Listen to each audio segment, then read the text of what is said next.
mobilerin tuaj. Po, Pasur raste të tilla. Ti mendon? po.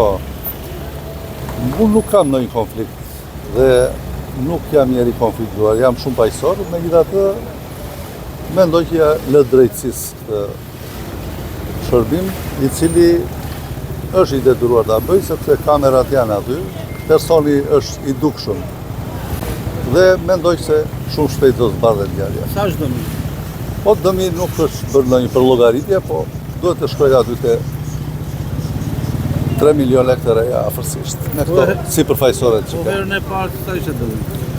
Po ishte diçka te 5 milion lekë të reja. Çfarë ndodhi konkretisht ditën e sotme? Sot në orën 3 të mëngjesit më lajmëron një banore përballë këtu te pallati i dyqanit që kemi dhe më njofton në telefon që e di të ka rrëdhë zjarr. Unë nuk mora asnjë faktikisht se dija historin, po mora këtë qiradhënësin që e kam dhe gjiton këtu tek objekti që kam e qira. Dhe ai u tregua i gatshëm dhe doli me njerë. Ndërkohë dhe unë u vesha për shkak të afërsisë të dyqanit me shtëpinë që e kam. Për 5 minuta kam ardhur dhe shikoj që ishte goxha zjarr, ai po e shonte me kova. Ndërkohë ishte lajmëruar dhe zjarr fikse, erdhi zjarr fikse.